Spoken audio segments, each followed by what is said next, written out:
Ella pagó 20,000 pesos por una hacienda entera, pero lo que descubrió allí dentro cambiaría su vida para siempre de formas que jamás imaginó.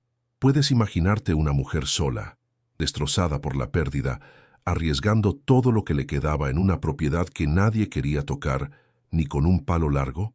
Parece una locura, pero esto sucedió realmente en el interior de Minas Gerais en el año de 1838, cuando las minas de oro ya no daban más y las familias se derrumbaban como castillos de naipes. Antes de seguir con esta historia que te va a dejar sin aliento, quiero que sepas algo importante. Cada historia que comparto aquí viene del corazón. Son relatos que merecen ser contados, vidas que merecen ser recordadas, y me encantaría saber qué piensas sobre ellas. La región de Minas Gerais en aquel entonces era un cementerio de sueños rotos. Las minas que habían enriquecido a tantos ahora estaban secas, agotadas, sin una gota más de oro que ofrecer.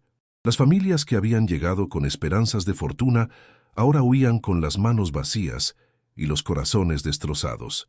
Las enfermedades se propagaban como fuego en paja seca, llevándose a jóvenes y viejos sin discriminación alguna. En ese escenario de desolación absoluta, Beatriz Nogueira vio cómo su mundo entero se desmoronaba en cuestión de semanas. Beatriz tenía apenas 28 años cuando enterró a su esposo. Gabriel Nogueira había sido un hombre de palabra, trabajador incansable que se ganaba la vida como contador en una de las últimas minas activas de la región. No ganaba mucho, pero era suficiente para mantener a su esposa y sus 2 hijos con dignidad.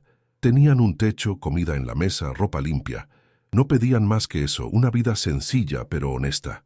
Cuando la tuberculosis se lo llevó en apenas 2 semanas de agonía terrible, Beatriz quedó sola, con 2 niños pequeños, sin un centavo guardado porque todo se había ido en los remedios inútiles que intentaron salvar a Gabriel, y con la certeza helada de que el dueño de la pequeña casa donde vivían no tardaría en exigirles que se fueran. Y efectivamente, eso fue exactamente lo que pasó. Una semana después del funeral, cuando Beatriz apenas había comenzado a procesar el dolor inmenso de la pérdida, el propietario apareció en su puerta. Era un hombre de negocios frío, calculador, sin una pizca de compasión en sus ojos grises como piedra. Le dijo con voz seca que necesitaba la vivienda para otro trabajador de la mina, alguien que pudiera pagar la renta, alguien que tuviera dinero. Le dio exactamente 5 días para desocupar la propiedad. 5 días para encontrar un lugar donde vivir. 5 días para decidir cómo alimentaría a sus 2 hijos. 5 días que a Beatriz le parecieron 5 minutos de pesadilla interminable. Los niños eran pequeños, terriblemente pequeños para enfrentar lo que se avecinaba. Rafael el mayor tenía apenas 6 años. Era un niño callado, observador, con ojos que parecían entender demasiado para su edad. Lucía, la menor, acababa de cumplir 3 años. Todavía era una bebé en muchos sentidos. Necesitaba cuidados constantes. Necesitaba a su madre cerca todo el tiempo. Beatriz no tenía familia a quien recurrir.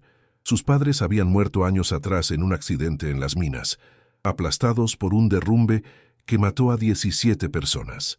Gabriel había sido hijo único y sus padres vivían lejos, en otra provincia, tan pobres como ella y demasiado viejos para ayudar. Los pocos amigos que tenía estaban en situaciones igualmente desesperadas, luchando por sobrevivir en una región que se moría lentamente. Pensó en buscar refugio en alguna institución de caridad, pero eso significaría separarse de sus hijos, verlos llevados a diferentes lugares, quizás nunca más volver a verlos crecer juntos. Esa idea le resultaba más aterradora que la propia muerte. Prefería morir en la calle con sus niños abrazados a ella que verlos arrancados de sus brazos. Fue en el 4.º día de ese plazo cruel cuando Beatriz escuchó una conversación que cambiaría todo. Había ido al mercado de la pequeña villa con las últimas monedas que le quedaban, intentando comprar pan duro y algo de frijol para los niños. Mientras esperaba su turno, 2 hombres conversaban cerca del pozo de agua en el centro de la plaza. Uno de ellos era Cristóbal Tavares, conocido en toda la región como intermediario de propiedades, un hombre que compraba tierras en problemas y las revendía con ganancia. El otro era un forastero que Beatriz nunca había visto, vestido con ropas de viaje cubiertas de polvo del camino. Cristóbal no hablaba en voz alta. casi como si quisiera que todos escucharan. Decía con claridad absoluta que estaba vendiendo una hacienda completa por 20.000 reis, un precio ridículamente bajo, casi regalado. Pero luego agregó algo que hizo que el forastero retrocediera con expresión de horror en el rostro. Dijo que nadie quería comprar esa propiedad porque todos en la región la consideraban maldita, embrujada, un lugar donde cosas terribles habían sucedido. El forastero preguntó con voz temblorosa qué tipo de cosas terribles, y Cristóvno bajó un poco la voz, pero no lo suficiente como para que Beatriz no pudiera escuchar cada palabra escalofriante. Explicó que la hacienda había pertenecido a un hombre llamado Coronel Rodrigo Santos, un hombre rico y poderoso que había hecho su fortuna en las minas. Pero el coronel tenía secretos oscuros, muy oscuros. Según los rumores que circulaban por toda la región, había usado la hacienda para esconder sus crímenes. Decían que tenía un sótano profundo bajo la casa principal, un lugar donde mantenía prisioneros, donde torturaba a quienes se oponían a él, donde hacían desaparecer a personas que sabían demasiado sobre sus negocios sucios. Nadie había podido comprobar estas historias completamente, pero lo cierto es que muchas personas habían entrado a esa hacienda y nunca habían salido. El propio coronel había desaparecido misteriosamente hacía 3 años. Su familia abandonó la propiedad inmediatamente, dejando todo atrás, y desde entonces nadie había querido acercarse al lugar. Cristóvno continuó relatando que 2 familias habían intentado vivir allí en los últimos años. La primera familia duró apenas una semana antes de huir en medio de la noche, dejando todas sus pertenencias atrás. Juraron que escuchaban gritos que venían de debajo de la tierra, que veían sombras moviéndose donde no debería haber nadie, que sentían presencias malignas en cada rincón de la casa. La segunda familia era más escéptica, no creía en fantasmas ni maldiciones. Duraron casi un mes, pero terminaron huyendo también, más aterrorizados aún que los primeros. El padre de esa familia había bajado al sótano una noche para investigar ruidos extraños y había subido completamente transformado, con el pelo blanco del terror, incapaz de hablar durante días enteros. Cuando finalmente recuperó la voz, lo único que repetía una y otra vez era que había visto cosas que ningún ser humano debería ver jamás. El forastero escuchó todo esto y sacudió la cabeza con firmeza, diciendo que no tenía interés alguno en comprar un lugar así, que prefería su cordura y su vida. Se alejó rápidamente, casi corriendo, como si el simple hecho de escuchar sobre la hacienda pudiera traerle mala suerte. Beatriz se quedó allí parada, con el pan duro apretado contra su pecho, procesando lo que acababa de escuchar. 20.000 reis. Una hacienda completa por 20.000 reis. Ella tenía exactamente 23.000 reis escondidos en una pequeña caja de madera bajo la cama. Era todo lo que Gabriel había logrado ahorrar en años de trabajo duro, el dinero que guardaba soñando con darles un futuro mejor a sus hijos. Era suficiente para comprar la hacienda y todavía sobrarían 3.000 reis para comida y semillas. Bloque 2. 1.500 palabras. Beatriz sabía perfectamente lo que significaban esas historias de lugares malditos. Había escuchado suficientes relatos de terror en su vida como para saber que muchas veces eran exageraciones, supersticiones de gente asustada que veía fantasmas en cada sombra. Pero también sabía que a veces, solo a veces, esas historias tenían algo de verdad. Sin embargo, mientras sostenía ese pan duro y pensaba en sus 2 hijos esperándola en casa, se dio cuenta de algo fundamental que cambió toda su perspectiva. Que era más aterrador que un lugar supuestamente embrujado, ver a Rafael y Lucía muriendo lentamente de hambre en las calles, ver a sus niños siendo separados y enviados a orfanatos diferentes donde crecerían sin conocerse, sin amor, sin familia. Ese era el verdadero horror, el único terror real que importaba. Los fantasmas, las maldiciones, las sombras en la oscuridad, todo eso parecía menos terrible que la alternativa de no tener un hogar para sus hijos. Tomó una decisión en ese preciso instante, una decisión que muchos considerarían locura absoluta, pero que para ella era la única opción lógica posible. Se acercó a Cristóvno Tavares con pasos firmes, ignorando las miradas curiosas de las personas alrededor que habían escuchado la conversación sobre la hacienda maldita. El hombre estaba guardando unos documentos en su bolsa de cuero cuando Beatriz lo llamó. Él la miró de arriba abajo, evaluando su vestido gastado, sus zapatos rotos, su rostro marcado por el agotamiento y el dolor reciente. Ella le dijo directamente, sin rodeos, que quería comprar la hacienda. Cristóvno la miró con una mezcla de sorpresa y preocupación genuina. Le preguntó si había escuchado todo lo que acababa de contar sobre el lugar, todos los detalles terribles sobre lo que había pasado allí. Beatriz respondió que sí, que había escuchado cada palabra, y que aún así quería comprarla. Cristóvno era un hombre de negocios, pero no era completamente insensible. Estudió el rostro de Beatriz por un largo momento, viendo en sus ojos esa determinación desesperada que solo tienen las personas que están al borde del abismo. Le preguntó por qué alguien en su sano juicio querría un lugar así. Beatriz le contó su situación con voz firme, pero cargada de emoción contenida. Le explicó que era viuda reciente, que tenía 2 niños pequeños que alimentar, que había sido desalojada de su casa, que no tenía familia ni amigos que pudieran ayudarla. Le dijo que prefería enfrentarse a cualquier maldición o fantasma antes que ver a sus hijos en la calle o separados en instituciones. Le dijo que tenía exactamente el dinero que él pedía y que estaba dispuesta a pagar en ese mismo momento. Cristóvno suspiró profundamente. Había vendido muchas propiedades en su vida, algunas en buenas condiciones y otras no tanto, pero nunca había vendido algo con una carga tan pesada de historias oscuras. Sin embargo, reconoció algo en la mirada de Beatriz que lo conmovió. Era la mirada de una madre dispuesta a todo por proteger a sus hijos, y eso era algo que incluso un hombre de negocios endurecido como él podía respetar. Le dijo que aceptaba vender la propiedad, pero que primero quería asegurarse de que ella entendiera completamente lo que estaba comprando. Le explicó que la hacienda tenía una casa de piedra sólida con 3 habitaciones, un pozo de agua limpia, tierras fértiles que podían cultivarse y un granero grande. En circunstancias normales, esa propiedad valdría fácilmente 200.000 reis o más. Pero también tenía ese sótano del que todos hablaban, ese lugar donde supuestamente habían ocurrido cosas horribles y esa reputación de estar maldita que hacía que nadie la quisiera. Beatriz escuchó todo esto sin pestañear. Le preguntó directamente si la casa tenía techo sólido, si el pozo tenía agua potable, si las tierras podían plantarse. Cristóvno respondió que sí a todo. Entonces ella le dijo que eso era todo lo que necesitaba saber. Le dijo que los fantasmas, si existían, tendrían que acostumbrarse a vivir con una viuda desesperada y 2 niños, porque ella no pensaba irse de allí por nada del mundo una vez que se instalara. Cristóvno no pudo evitar sonreír levemente ante esa respuesta. Le dijo que fuera a su oficina al día siguiente con el dinero y que prepararía todos los papeles de transferencia. También le advirtió una última vez que si cambiaba de opinión, nadie la juzgaría.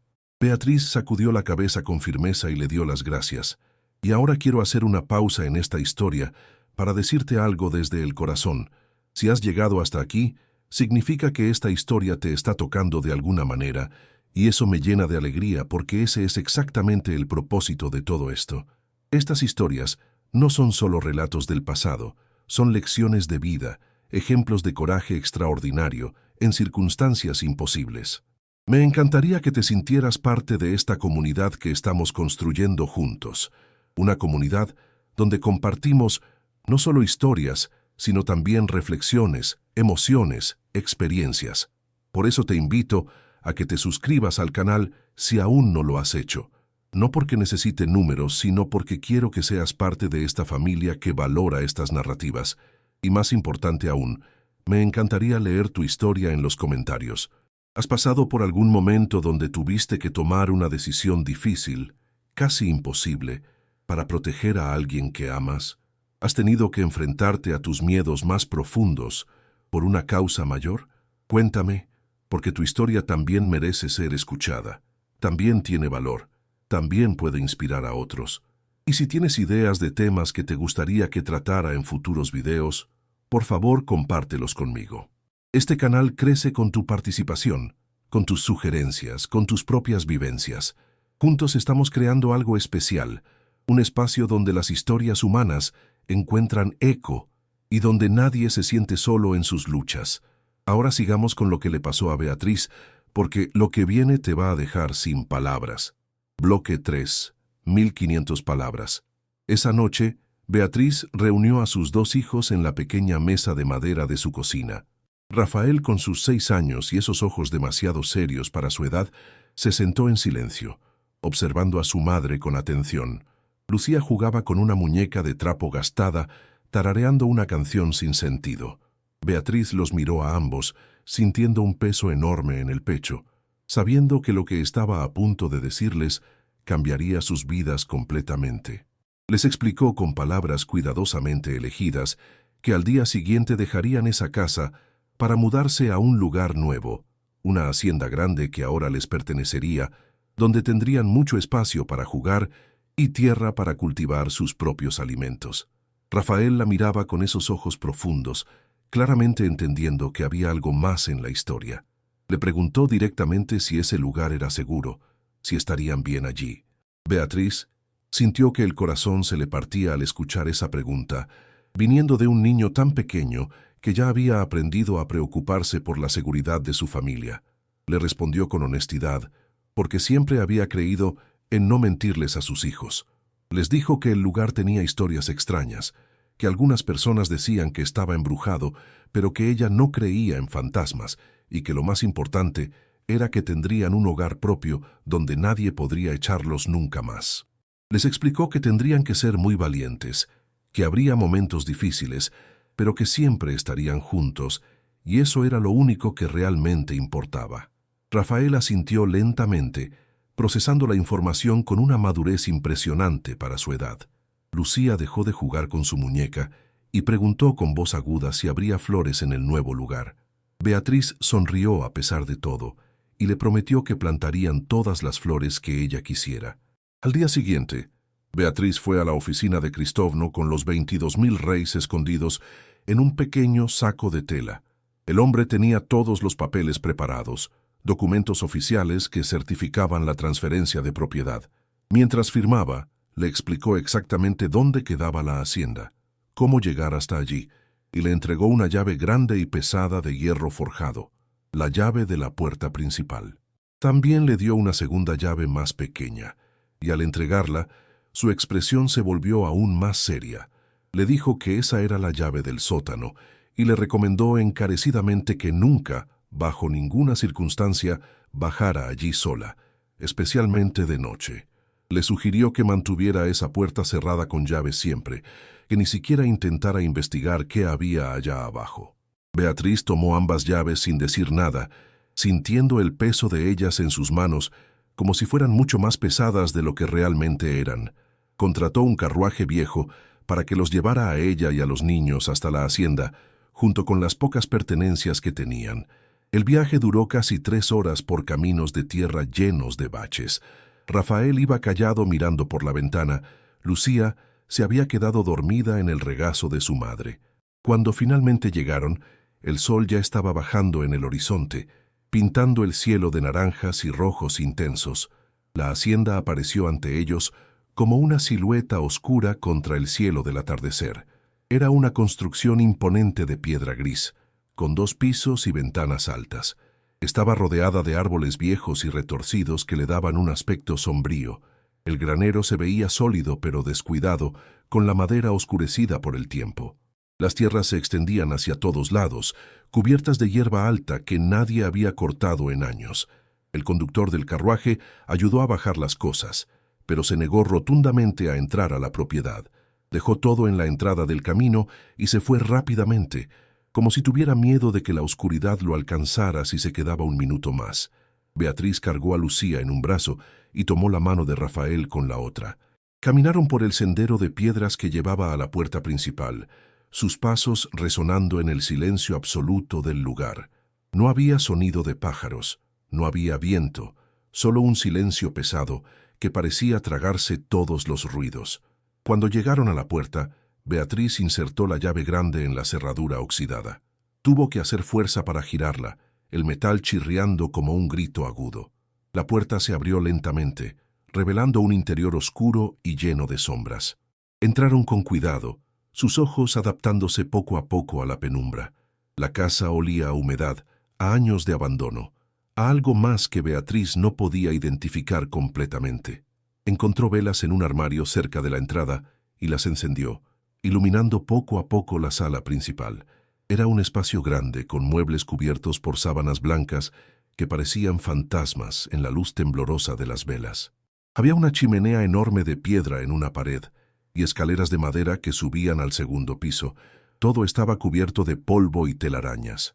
Rafael señaló una puerta cerrada debajo de las escaleras, una puerta de madera oscura con una cerradura grande. Beatriz supo inmediatamente que esa era la entrada al sótano y sintió un escalofrío recorrer su espalda. Se acercó y verificó que estuviera cerrada con llave. Luego decidió que investigaría ese problema otro día. Por ahora, necesitaban establecerse, limpiar un poco, crear un espacio habitable para pasar la noche. Subieron al segundo piso y encontraron 3 habitaciones. Eligieron la más grande para los 3, decidiendo que por ahora sería mejor dormir juntos hasta que se acostumbraran al lugar. Pasaron las siguientes horas limpiando esa habitación, sacudiendo el polvo, abriendo ventanas para que entrara aire fresco. Prepararon las camas con las sábanas y mantas que habían traído. Para cuando terminaron, la noche había caído completamente, y la oscuridad afuera era absoluta, densa como tinta negra. Comieron el pan y queso que Beatriz había traído, sentados en el suelo de la habitación, iluminada solo por 2 velas. Lucía preguntó por qué la casa era tan silenciosa, tan callada. Rafael no dijo nada, pero Beatriz notó que miraba constantemente hacia la puerta, como si esperara que algo apareciera. Después de comer, acostaron a los niños. Beatriz se sentó en una silla junto a la ventana, mirando la oscuridad exterior, incapaz de dormir. Pensaba en Gabriel, en cómo habría manejado él esta situación, en si estaba tomando las decisiones correctas. Pensaba en las historias que Cristóvno había contado, en el coronel desaparecido, en las familias que habían huido aterrorizadas. Pensaba en ese sótano cerrado bajo las escaleras y en lo que podría haber allá abajo. Pero más que nada, pensaba en sus 2 hijos durmiendo pacíficamente a pocos metros de ella y en que haría lo que fuera necesario para protegerlos y mantenerlos seguros. Si eso significaba vivir en una casa supuestamente maldita, entonces así sería. Si significaba enfrentarse a fantasmas o demonios o lo que sea que habitara este lugar, entonces se enfrentaría. Era su madre, y las madres hacen cosas imposibles cuando se trata de sus hijos. Estaba tan perdida en sus pensamientos que casi no lo escuchó al principio. Era un sonido leve, casi imperceptible, como si alguien estuviera arrastrando algo pesado por el piso del nivel inferior. Se puso de pie inmediatamente, con el corazón acelerado. El sonido se detuvo. Esperó en silencio absoluto, conteniendo la respiración. Después de unos minutos de silencio, estaba comenzando a pensar que lo había imaginado cuando el sonido volvió, esta vez más claro. Era definitivamente algo moviéndose abajo, algo que no debería estar allí porque no había nadie más en la casa. Miró a sus hijos dormidos, luego hacia la puerta de la habitación. Tomó la vela y salió silenciosamente al pasillo, cerrando la puerta detrás de ella para no despertar a Rafael y Lucía. Bloque 4, 1500 palabras. Beatriz bajó las escaleras paso a paso, cada crujido de la madera sonando como un trueno en el silencio de la noche. La luz de su vela proyectaba sombras danzantes en las paredes, creando formas extrañas que parecían moverse con vida propia. Cuando llegó al pie de las escaleras, el sonido había cesado nuevamente. Se quedó allí parada, escuchando intensamente, tratando de identificar de dónde venía exactamente ese ruido perturbador. La sala principal estaba vacía, los muebles cubiertos permanecían inmóviles como siempre. Todo parecía exactamente igual a como lo habían dejado antes de subir. Pero entonces lo escuchó otra vez, y esta vez no había duda posible sobre su origen. Venía de detrás de esa puerta oscura debajo de las escaleras, la puerta del sótano.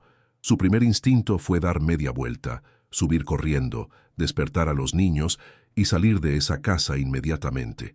Pero entonces pensó en el dinero que había gastado, en que no tenían ningún otro lugar a donde ir, en que esta era su única oportunidad de darles un hogar a sus hijos. Pensó en las palabras de Cristóvno sobre mantener esa puerta cerrada, pero también pensó que necesitaba saber exactamente con qué estaba lidiando. Si había alguien o algo ahí abajo, necesitaba descubrirlo ahora, no vivir con ese miedo constante sin saber qué lo causaba. Tomó la llave pequeña que había guardado en el bolsillo de su vestido y se acercó a la puerta con pasos decididos, aunque su mano temblaba visiblemente. Insertó la llave en la cerradura y la giró lentamente. El mecanismo se abrió con un clic metálico que resonó en el silencio. Abrió la puerta apenas unos centímetros y una corriente de aire frío y húmedo salió del interior, trayendo consigo un olor extraño, una mezcla de tierra mojada y algo más, algo orgánico y desagradable que hizo que su estómago se revolviera. Abrió la puerta completamente y vio escaleras de piedra que descendían hacia la oscuridad absoluta. La luz de su vela apenas iluminaba los primeros escalones. Respiró profundo, diciéndose a sí misma que era solo un sótano, solo un espacio bajo tierra, nada más. Comenzó a descender, contando cada escalón mentalmente para mantener la calma. 1, 2, 3, 4. Cuando llegó al 20º escalón, sus pies tocaron suelo firme. El sótano era mucho más grande de lo que había imaginado. Era una sala amplia con techo bajo, sostenido por pilares de piedra gruesos. Las paredes eran de roca natural, húmedas y cubiertas de musgo en algunas partes. Había muebles viejos apilados en las esquinas, cajas de madera cerradas, estantes con frascos polvorientos, pero lo que captó su atención inmediatamente fue algo en el centro de la sala, algo que hizo que su sangre se helara. Había una mesa grande de madera, y sobre esa mesa había cadenas, grilletes de hierro oxidado, instrumentos que claramente habían sido diseñados para causar dolor. Las historias que Cristóvno había contado sobre el coronel no eran exageraciones. Este lugar realmente había sido usado para tortura, para mantener prisioneros, para hacer cosas horribles a seres humanos indefensos. Beatriz sintió náuseas subiendo por su garganta. Estaba a punto de darse vuelta y subir corriendo cuando escuchó el sonido nuevamente, mucho más cerca ahora. Era como un rasguño, como si alguien estuviera arañando la piedra. Venía de detrás de uno de los pilares. Levantó la vela más alto, tratando de ver mejor, y entonces vio movimiento en las sombras.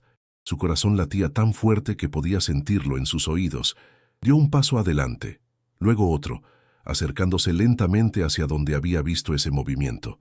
Cuando rodeó el pilar, lo que vio la dejó completamente paralizada por un momento que pareció una eternidad. Había un hombre acurrucado en el suelo, o lo que quedaba de un hombre. Estaba demacrado hasta los huesos, con la ropa hecha jirones, el pelo largo y enmarañado cubriendo su rostro. Tenía grilletes en los tobillos conectados a una cadena que estaba clavada a la pared. Al ver la luz de la vela, el hombre levantó la cabeza lentamente, revelando un rostro que parecía más de un espectro que de un ser humano vivo. Sus ojos estaban hundidos, rodeados de círculos oscuros, pero había algo en ellos, un destello de humanidad que aún no se había extinguido completamente. Abrió la boca como para hablar, pero solo salió un sonido ronco, como si hubiera olvidado cómo formar palabras.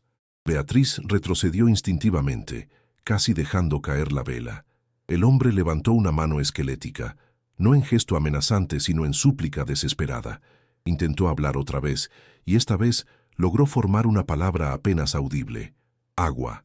Estaba pidiendo agua. En ese momento, algo cambió dentro de Beatriz.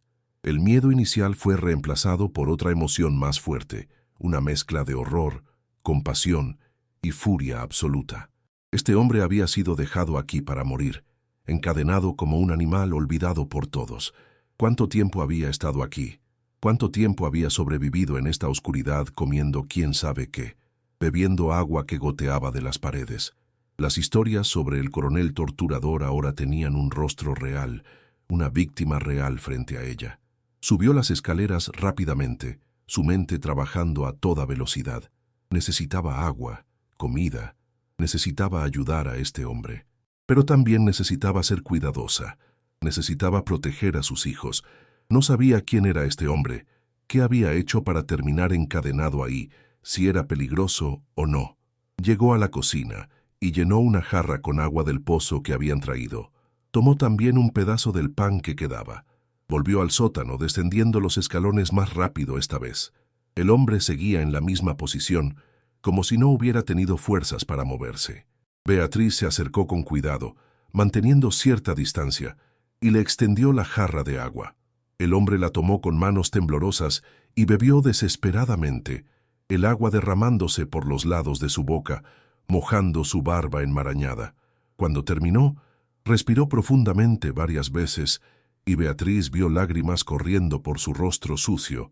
Le ofreció el pan y él lo comió lentamente, como si su estómago ya no pudiera manejar comida sólida. Después de varios minutos, cuando pareció recuperar algo de fuerza, intentó hablar nuevamente. Su voz era apenas un susurro ronco, pero Beatriz pudo entender las palabras. Le dijo que se llamaba Eduardo Silva, que había sido contador del coronel, que había descubierto irregularidades en los libros, robos, crímenes financieros. Le dijo que cuando confrontó al coronel con las pruebas, el hombre lo había atacado, lo había encadenado aquí abajo, prometiendo que nunca saldría vivo. Eduardo explicó entre sollozos que el coronel lo visitaba ocasionalmente, solo para torturarlo, para asegurarse de que siguiera vivo y sufriendo. Pero entonces un día, el coronel dejó de venir. Eduardo no sabía cuánto tiempo había pasado desde entonces. Había perdido completamente la noción del tiempo, en la oscuridad absoluta. Solo sabía que había sobrevivido bebiendo agua que se filtraba a través de las grietas en la pared y comiendo insectos que encontraba en el suelo.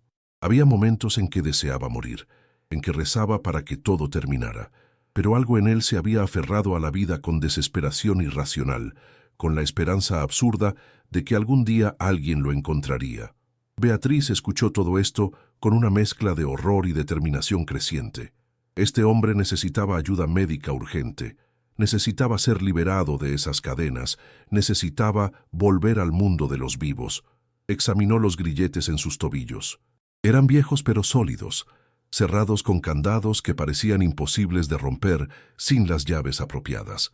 Le preguntó a Eduardo si sabía dónde estaban las llaves, pero él negó con la cabeza débilmente. El coronel siempre las llevaba consigo. Beatriz pensó rápidamente. Necesitaba herramientas para romper esas cadenas, pero más importante aún, necesitaba mantener a sus hijos lejos de este lugar hasta que pudiera resolver la situación. Les dijo a Eduardo que volvería, que lo ayudaría, que no lo abandonaría aquí. Subió nuevamente, cerró la puerta del sótano con llave y se quedó allí parada por un momento, procesando todo lo que acababa de descubrir. La hacienda no estaba maldita por fantasmas o demonios. Estaba maldita por algo mucho peor, por la crueldad humana, por los crímenes de un hombre que había usado este lugar para sus propósitos malignos. Y ahora ella tenía una responsabilidad moral inevitable. No podía simplemente ignorar a Eduardo, no podía dejarlo morir ahí abajo. Tenía que encontrar una manera de liberarlo y al mismo tiempo proteger a sus hijos de toda esta situación horrible. Los días siguientes fueron los más difíciles que Beatriz había enfrentado en toda su vida. Durante el día mantenía a Rafael y Lucía ocupados limpiando la casa, explorando las tierras, comenzando a preparar la tierra para plantar. Les explicó que el sótano estaba lleno de cosas viejas y peligrosas del antiguo dueño y que nunca, bajo ninguna circunstancia, debían bajar allí. Rafael la miraba con esos ojos sabios que parecían ver a través de todas sus mentiras, pero no hizo preguntas. Lucía simplemente asintió y siguió jugando con su muñeca. Durante las noches, después de que los niños dormían, Beatriz bajaba al sótano con comida y agua para Eduardo. Pasaba horas hablando con él, escuchando su historia completa, tratando de entender exactamente qué había pasado en esta hacienda.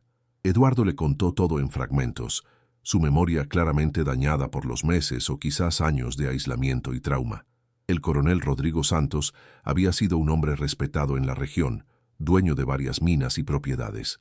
Pero detrás de esa fachada de respetabilidad era un monstruo. Había usado su posición para robar, extorsionar, hacer desaparecer a cualquiera que se interpusiera en su camino. Eduardo no era la primera persona que había terminado encadenada en ese sótano, pero probablemente era el único que había sobrevivido tanto tiempo. Los otros, según Eduardo podía recordar entre sus recuerdos fragmentados, simplemente morían después de semanas de tortura y abandono. Sus cuerpos eran llevados a algún lugar en el bosque y nunca más se sabía de ellos. Beatriz sintió una furia creciente con cada detalle que escuchaba, pero también sentía una determinación cada vez más fuerte de rectificar esta injusticia horrible. Necesitaba liberar a Eduardo, necesitaba ayudarlo a recuperarse, necesitaba asegurarse de que el coronel, donde quiera que estuviera, pagara por sus crímenes. Durante los siguientes días, mientras cuidaba de Eduardo y mantenía la apariencia de normalidad para sus hijos, Beatriz comenzó a explorar más profundamente la hacienda. Revisó cada habitación, cada armario, cada caja. En el estudio del segundo piso, encontró los libros de contabilidad del coronel, documentos que claramente mostraban años de actividades criminales, robos sistemáticos, pagos a oficiales corruptos. Eduardo había tenido razón en todo. También encontró algo más, algo que cambió completamente su comprensión de lo que había pasado con el coronel. En un cajón secreto detrás de un panel de madera en el estudio, encontró un diario personal. Las últimas entradas eran del año anterior, escritas con letra cada vez más temblorosa y errática. El coronel describía una paranoia creciente, la certeza de que alguien lo estaba siguiendo, de que sus crímenes estaban a punto de ser descubiertos. Hablaba de planes para huir, para llevarse todo el dinero que había robado y desaparecer en otro país. La última entrada era caótica, casi ilegible. Decía que alguien lo había encontrado, que venían por él, que tenía que irse inmediatamente. Terminaba con una frase escalofriante: «Prefiero la muerte en el bosque que la cárcel». Beatriz entendió entonces lo que probablemente había pasado. El coronel había huido hacia el bosque, probablemente con la intención de llegar a algún puerto y escapar del país, pero nunca lo logró. Cristóbal había mencionado que nunca encontraron su cuerpo. Probablemente se había perdido en el bosque denso y había muerto allí, devorado por animales salvajes o muerto de hambre, y en su huida desesperada había olvidado completamente a Eduardo encadenado en el sótano, condenándolo a una muerte lenta y horrible. Beatriz llevó el diario al sótano esa noche y se lo leyó a Eduardo. Cuando terminó, el hombre comenzó a llorar, no de tristeza, sino de algo más complejo, una mezcla de alivio, ira y una extraña forma de justicia. El monstruo que lo había torturado había muerto solo y asustado. No era el castigo perfecto, pero era algo. Pero el problema inmediato seguía siendo cómo liberar a Eduardo. Beatriz había intentado cortar las cadenas con herramientas que encontró en el granero, pero el hierro era demasiado grueso y fuerte. Necesitaba ayuda profesional, un herrero con las herramientas adecuadas. Pero eso significaba tener que explicar la situación a alguien más, arriesgarse a que las autoridades se involucraran de formas impredecibles. Después de mucho pensar, decidió hacer un viaje de vuelta al pueblo. Le dijo a Rafael que se quedara cuidando a Lucía, que no se separaran, que ella volvería antes del anochecer.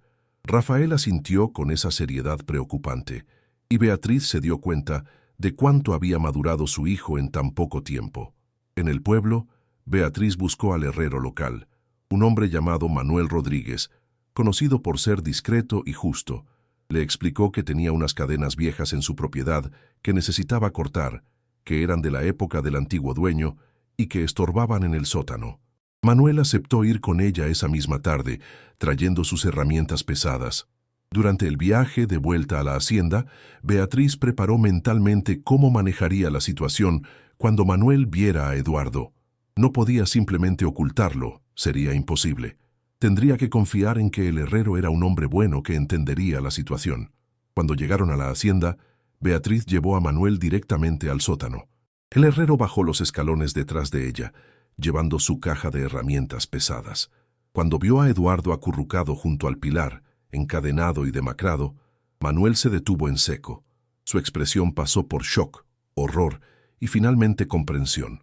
No dijo nada por un largo momento, simplemente observó la escena frente a él. Luego miró a Beatriz y preguntó con voz cuidadosamente controlada si ella había encadenado a ese hombre allí. Beatriz negó vehementemente, explicando rápidamente toda la situación, cómo había comprado la propiedad sin saber lo que encontraría, cómo había descubierto a Eduardo la primera noche, todo lo que había aprendido sobre los crímenes del coronel. Manuel escuchó todo en silencio. Cuando Beatriz terminó, el herrero se acercó a Eduardo y examinó los grilletes con ojo profesional. Le preguntó directamente al hombre cuánto tiempo llevaba allí. Eduardo intentó responder, pero su sentido del tiempo estaba completamente distorsionado.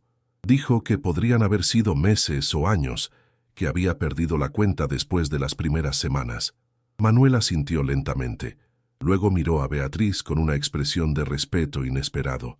Le dijo que lo que estaba haciendo era muy valiente, que muchas personas simplemente habrían huido de esta situación, pero que ella había elegido ayudar a un desconocido a pesar de los riesgos. Beatriz sintió que se le llenaban los ojos de lágrimas al escuchar esas palabras de afirmación. Manuel comenzó a trabajar en las cadenas con sus herramientas. Usó una sierra especial para metal, cortando metódicamente el hierro oxidado. Tomó casi 2 horas de trabajo duro, pero finalmente logró cortar ambos grilletes.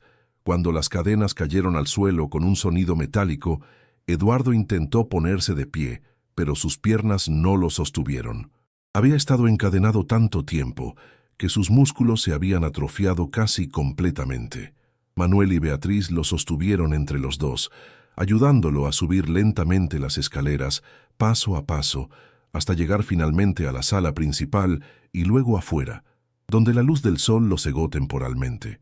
Eduardo se sentó en el suelo fuera de la casa, respirando aire fresco por primera vez en quién sabe cuánto tiempo, con lágrimas corriendo libremente por su rostro.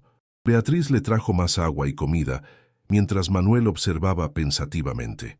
El herrero le dijo a Beatriz que Eduardo necesitaba atención médica urgente, que estaba severamente desnutrido y probablemente tenía varias infecciones. También le dijo que esta situación debería reportarse a las autoridades, que había sido un crimen atroz y que necesitaba documentarse apropiadamente. Beatriz estuvo de acuerdo, pero le pidió que le diera unos días primero para estabilizar a Eduardo, para asegurarse de que estuviera lo suficientemente fuerte para contar su historia. Manuel aceptó, pero le advirtió que no demorara demasiado. Le dijo que volvería en 3 días con el médico del pueblo y que para entonces esperaba que Eduardo estuviera en mejores condiciones para ser examinado y dar su testimonio. También le dijo a Beatriz que no le cobraría nada por su trabajo, que consideraba esto una cuestión de justicia más que de negocios. Beatriz le agradeció profundamente, y Manuel se fue en su carruaje, dejándola sola con Eduardo sentado en el suelo y sus 2 hijos mirando desde la ventana del segundo piso, con ojos muy abiertos, llenos de preguntas. Bloque 6, 1500 palabras. Los siguientes 3 días fueron un torbellino de actividad constante y emociones intensas. Beatriz instaló a Eduardo en una de las habitaciones del primer piso, la más cercana a la cocina, para facilitar el cuidado constante que necesitaría. Le preparó una cama con las mejores sábanas que tenían, le dio ropa limpia que había encontrado en los armarios de la casa, ropa que probablemente había pertenecido al coronel pero que ahora serviría a su víctima. Eduardo estaba tan débil que apenas podía caminar de la cama a la silla sin ayuda. Sus piernas temblaban con cada paso. Sus músculos atrofiados por el largo tiempo de inmovilidad necesitaban tiempo para recuperarse. Beatriz le preparaba comida varias veces al día, porciones pequeñas porque su estómago no podía manejar mucho de una sola vez. Sopa de pollo con vegetales, pan suave mojado en leche, frutas machacadas. Eduardo comía lentamente, casi ceremonialmente, como si cada bocado fuera un milagro. A veces lloraba mientras comía, abrumado por la realidad de estar finalmente libre, de estar comiendo comida real en lugar de insectos y agua sucia. Beatriz se sentaba con él durante las comidas, hablándole suavemente, contándole sobre sus propias dificultades, sobre cómo había llegado a comprar esta hacienda, sobre sus hijos. Rafael y Lucía habían sido informados de la situación de manera apropiada para sus edades. Beatriz les explicó que había encontrado a un hombre que había estado atrapado en el sótano por el antiguo dueño malo, que necesitaba ayuda para recuperarse y que todos debían ser amables con él. Lucía aceptó esta explicación con la simplicidad de los niños pequeños, simplemente tratando a Eduardo como otro miembro más de su pequeña familia. Le llevaba flores silvestres que recogía en el jardín, las ponía en un vaso con agua en su habitación. Rafael era más cauteloso, observando a Eduardo con mirada analítica, claramente procesando las implicaciones de todo lo que estaba pasando. Una noche, después de que Lucía se durmiera, Rafael se acercó a su madre en la cocina. Le preguntó directamente si el hombre del sótano era peligroso, si podría hacerles daño a ellos. Beatriz se arrodilló frente a su hijo, mirándolo directamente a los ojos. Le explicó que Eduardo no era peligroso, que era una víctima, alguien a quien le habían hecho cosas terribles sin razón alguna. Le dijo que ayudar a personas que sufren era lo correcto, sin importar las circunstancias. Le preguntó a Rafael si entendía eso, y su hijo asintió lentamente. Luego Rafael hizo otra pregunta que dejó a Beatriz sin palabras por un momento. Preguntó si su padre habría ayudado a Eduardo también. Beatriz sintió que se le cerraba la garganta. Le dijo que sí, que Gabriel habría hecho exactamente lo mismo, que habría ayudado sin dudarlo. Eduardo mejoraba visiblemente cada día. Su rostro comenzaba a recuperar algo de color. Sus movimientos se volvían menos temblorosos. Su voz ganaba fuerza. Hablaba más, compartiendo fragmentos de su vida antes de la pesadilla. Había sido un hombre normal, con una esposa y una hija.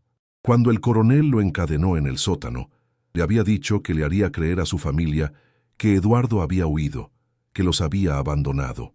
Eduardo había vivido con esa tortura adicional, sabiendo que su esposa y su hija probablemente lo odiaban, pensando que las había dejado sin explicación. Beatriz le prometió que cuando llegaran las autoridades se aseguraría de que su familia supiera la verdad, de que supieran que él nunca las había abandonado. El tercer día, tal como había prometido, Manuel regresó con el médico del pueblo, el doctor Enrique Alves, un hombre de unos 50 años con expresión seria pero amable.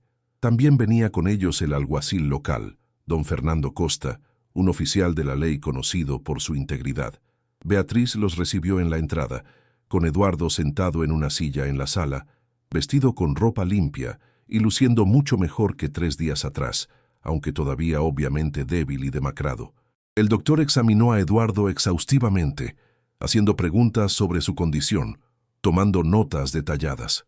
Después del examen, le dijo a Beatriz que era un milagro que Eduardo hubiera sobrevivido, que la mayoría de las personas en esas condiciones habrían muerto hacía mucho tiempo. El alguacil escuchó el testimonio completo de Eduardo, tomando notas meticulosas. Eduardo contó todo, desde el descubrimiento de las irregularidades financieras del coronel hasta el momento en que Beatriz lo encontró. El alguacil hizo muchas preguntas, verificando detalles, asegurándose de que la historia fuera consistente. Luego le pidió a Beatriz que le mostrara el sótano y los documentos que había encontrado.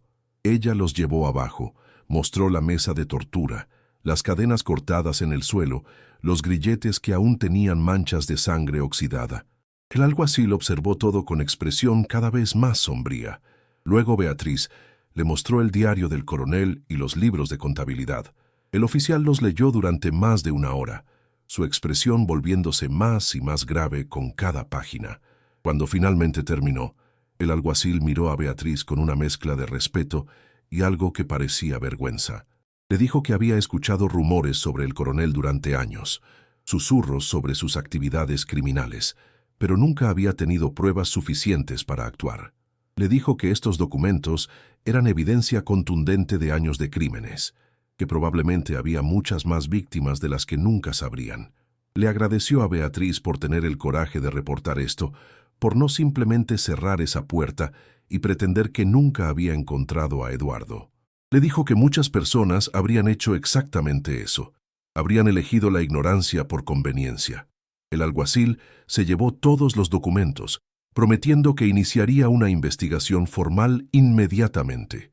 También organizó para que Eduardo fuera trasladado temporalmente a la casa del doctor en el pueblo, donde podría recibir atención médica continua mientras se recuperaba completamente. Beatriz estuvo de acuerdo, sabiendo que era lo mejor para Eduardo, aunque sintió una extraña sensación de pérdida al verlo partir. En solo unos días, este hombre destrozado se había convertido en parte de su vida, en una responsabilidad que había aceptado completamente. Antes de irse, Eduardo tomó las manos de Beatriz entre las suyas, ahora mucho más firmes que días atrás. Le dijo que le había salvado la vida en más formas de las que ella podría imaginar, que no solo lo había liberado físicamente, sino que le había devuelto su fe en la humanidad.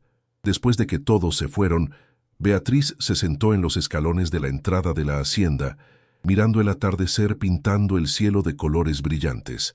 Rafael y Lucía se sentaron a su lado, uno a cada lado, en silencio compartido. Después de un largo rato, Rafael habló. Dijo que había tenido miedo cuando llegaron a esta casa, que había pensado que era un lugar malo, pero ahora entendía que no eran los lugares los que eran buenos o malos, sino las personas que vivían en ellos y las acciones que elegían tomar. Beatriz abrazó a su hijo asombrada por su madurez, por su comprensión profunda de conceptos morales complejos. Lucía preguntó si Eduardo volvería a visitarlos alguna vez. Beatriz le dijo que esperaba que sí, que esperaba que cuando estuviera completamente recuperado, vinieran a verlos y les contara cómo le estaba yendo. Las semanas siguientes trajeron cambios significativos. La investigación del alguacil reveló incluso más crímenes del coronel de los que Eduardo conocía. Encontraron pruebas de sobornos a oficiales, de robos sistemáticos a las arcas públicas, de amenazas y extorsión a decenas de personas. El caso se volvió notorio en toda la provincia. Los periódicos escribieron sobre el descubrimiento horrible en la hacienda, sobre la valentía de una viuva que había rescatado a un hombre condenado a morir en la oscuridad. Beatriz odiaba la atención, pero entendía que era necesaria para que se hiciera justicia. Eduardo se recuperó lentamente pero consistentemente bajo el cuidado del doctor. Después de un mes, el alguacil logró localizar a su esposa y su hija. Habían estado viviendo en la capital, en condiciones difíciles, creyendo que Eduardo las había abandonado tal como el coronel les había dicho. Cuando supieron la verdad, el reencuentro fue emotivo más allá de las palabras. Eduardo le escribió una carta larga a Beatriz, contándole sobre ese reencuentro, sobre cómo su esposa había llorado pidiéndole perdón por haber dudado de él, sobre cómo su hija, que tenía ahora 12 años, lo había abrazado y se había negado a soltarlo durante horas. La hacienda ya no era vista como un lugar maldito, ahora era conocida como el lugar donde se había descubierto una gran injusticia, donde se había hecho justicia finalmente. Las personas del pueblo comenzaron a tratar a Beatriz con un respeto especial, admirando su coraje y su compasión. Algunos le ofrecieron ayuda para trabajar las tierras, otros le trajeron semillas y herramientas. La pequeña comunidad, que antes la había visto con sospecha por atreverse a vivir en la hacienda maldita, ahora la veía como una heroína local. Bloque 7. 1500 palabras. Los meses pasaron y la hacienda comenzó a transformarse bajo el cuidado constante de Beatriz y sus hijos. Las tierras que habían estado abandonadas durante años ahora tenían hileras ordenadas de vegetales creciendo, maíz, frijoles, calabazas. Rafael trabajaba junto a su madre en los campos, aprendiendo sobre agricultura con una dedicación impresionante para un niño de su edad. Lucía cuidaba de un pequeño jardín de flores cerca de la casa, cumpliendo el deseo que había expresado aquella primera noche cuando llegaron. Las flores ahora crecían abundantes y coloridas, transformando el aspecto sombrío de la propiedad en algo más alegre y acogedor. Beatriz había tomado una decisión importante respecto al sótano. Después de mucha reflexión, decidió que no podía simplemente dejar ese espacio como estaba, como un monumento permanente a los horrores que habían ocurrido allí. Con la ayuda de Manuel el herrero y otros hombres del pueblo que se ofrecieron voluntariamente, removieron toda la mesa de tortura y los instrumentos que el coronel había usado. Los quemaron en una hoguera grande, como si destruyendo esos objetos físicos pudieran purgar el lugar de su historia oscura. Luego limpiaron el sótano completamente, blanquearon las paredes, instalaron nuevos estantes, lo convirtieron en un espacio de almacenamiento normal, útil, despojado de su propósito anterior horrible. En el aniversario de un año desde que compraron la hacienda, Beatriz organizó una pequeña reunión. Invitó a Eduardo y su familia, que habían viajado desde la capital específicamente para la ocasión. También invitó a Manuel, al doctor Alves, al alguacil Costa y a algunos vecinos que se habían vuelto amigos durante ese año. Fue una celebración modesta pero significativa, marcando no solo el aniversario de su llegada, sino también la transformación completa de ese lugar de horror en un hogar lleno de vida y esperanza. Eduardo, que ahora lucía saludable y fuerte, casi irreconocible como el hombre esquelético que había sido rescatado, dio un discurso emotivo. Habló sobre cómo Beatriz le había devuelto no solo su vida, sino también su humanidad, su fe en que existía bondad genuina en el mundo. La esposa de Eduardo, una mujer llamada Teresa, abrazó a Beatriz con lágrimas en los ojos, agradeciéndole repetidamente por salvar a su esposo. Su hija, Isabela, le regaló a Lucía una muñeca nueva, hermosa y bien hecha, reemplazando la muñeca de trapo vieja que Lucía había tenido durante años. Las dos niñas se hicieron amigas instantáneamente, corriendo juntas por el jardín mientras los adultos conversaban. Rafael y Eduardo caminaron juntos por las tierras cultivadas, Eduardo escuchando atentamente mientras el niño explicaba con orgullo todo el trabajo que habían hecho. Había algo profundamente sanador en ver a estas dos personas, conectadas por circunstancias tan terribles, ahora compartiendo un momento de paz y normalidad completas. Al caer la tarde, después de que todos los invitados se hubieran ido, Beatriz se sentó sola en la baranda de la casa, mirando el sol ponerse sobre sus tierras. Pensaba en todo lo que había cambiado en un año, en todo lo que había aprendido sobre sí misma y sobre el mundo. Cuando compró esta hacienda por 20,000 reis, lo había hecho por pura desesperación, sin otra opción, sin saber realmente en qué se estaba metiendo. Había esperado encontrar un lugar maldito por espíritus y fantasmas, pero en cambio había encontrado algo mucho más real y mucho más terrible: los resultados de la crueldad humana, las consecuencias de los crímenes de un hombre que había creído estar por encima de la ley y la moral. Pero también había descubierto algo más. Había descubierto su propia fuerza interior, su capacidad de enfrentar lo imposible y transformarlo en algo positivo. Había aprendido que el coraje no era la ausencia de miedo, sino la decisión de actuar correctamente, a pesar del miedo. Había aprendido que una sola persona haciendo lo correcto podía cambiar vidas, podía hacer justicia donde había injusticia, podía traer luz a la oscuridad más profunda. Estas eran lecciones que nunca habría aprendido si hubiera elegido el camino fácil, si hubiera huido cuando escuchó por primera vez sobre la hacienda maldita. Rafael salió a la baranda y se sentó junto a su madre. Ya no era el niño asustado de hacía un año. Se estaba convirtiendo en un joven fuerte, responsable, con una comprensión del mundo que iba mucho más allá de sus años. Le preguntó a su madre si alguna vez lamentaba haber comprado esta hacienda, si deseaba haber tomado un camino diferente. Beatriz pensó cuidadosamente antes de responder.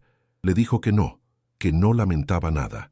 Le explicó que habían pasado por momentos muy difíciles, habían enfrentado horrores que nadie debería tener que enfrentar, pero que todo eso los había hecho más fuertes, más compasivos, más conscientes de la importancia de defender lo que es correcto. Le dijo a Rafael que la vida rara vez presenta opciones fáciles, que a menudo las decisiones más importantes son las más difíciles de tomar. Le dijo que cuando creciera y tuviera que tomar sus propias decisiones difíciles, esperaba que recordara esta experiencia, que recordara que hacer lo correcto vale la pena incluso cuando es aterrador, incluso cuando parece imposible. Rafael asintió con seriedad, claramente absorbiendo cada palabra. Luego preguntó qué pensaba su padre de todo esto, si Gabriel estaría orgulloso.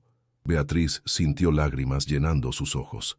Le dijo que estaba absolutamente segura de que Gabriel estaría increíblemente orgulloso, no solo de ella sino de ambos niños, de cómo habían manejado todo con valentía y compasión. Los años siguientes trajeron más prosperidad. La hacienda se volvió exitosa, produciendo suficiente para que vivieran cómodamente, e incluso vendieran excedentes en el mercado. Beatriz se ganó una reputación en la región como una mujer de negocios astuta y justa, alguien en quien se podía confiar. Rafael creció para convertirse en un hombre fuerte y honorable, eventualmente tomando responsabilidad de gran parte del trabajo de la hacienda. Lucía se convirtió en una joven alegre y compasiva, conocida en toda la región por su amabilidad y su hermoso jardín. Eduardo y su familia se convirtieron en visitantes frecuentes, viniendo varias veces al año para pasar tiempo con la familia que consideraban su salvadora. La amistad entre ambas familias se profundizó con el tiempo, convirtiéndose en algo inquebrantable. Eduardo había reconstruido su vida completamente, encontrando trabajo como contador en la capital, pero siempre decía que su vida real, su vida verdadera, había comenzado el día que Beatriz lo encontró en ese sótano y eligió ayudarlo en lugar de huir. La historia de lo que había pasado en la hacienda nunca fue olvidada completamente en la región, pero su significado cambió. Ya no era una historia de horror sobre un lugar maldito, sino una historia sobre justicia, sobre compasión, sobre el poder de una persona valiente para cambiar todo. Se convirtió en una historia que los padres contaban a sus hijos como ejemplo de por qué es importante hacer lo correcto incluso cuando es difícil, incluso cuando es peligroso. Beatriz vivió una vida larga y plena en esa hacienda. Vio a sus hijos crecer, casarse, tener sus propios hijos. Vio la propiedad que había comprado por 20,000 reis en un momento de desesperación absoluta, convertirse en un hogar lleno de amor, risas y memorias felices. Cuando finalmente murió a la edad de 82 años, rodeada de su familia extendida, sus últimas palabras fueron de gratitud. Gratitud por haber tenido el coraje de tomar esa decisión imposible tantos años atrás. Gratitud por todo lo que esa decisión había traído a su vida. Y entonces, ¿qué opinas de esta historia? ¿Habrías tenido el coraje de hacer lo que hizo Beatriz, de comprar una propiedad sabiendo que escondía secretos oscuros? ¿Habrías ayudado a Eduardo o habrías huido por miedo? A veces las situaciones más difíciles nos revelan quiénes somos realmente. Nos muestran de qué estamos hechos en lo más profundo. Me encantaría conocer tu opinión sobre esto, saber qué habrías hecho tú en esas circunstancias. Déjame tu comentario compartiendo tus reflexiones. Y si esta historia te conmovió de alguna manera, si te hizo pensar o sentir algo profundo, considera suscribirte al canal para más historias como esta. Estas narrativas nos recuerdan que la bondad existe, que el coraje importa, que una sola persona puede hacer una diferencia enorme en el mundo. Nos vemos en la próxima historia.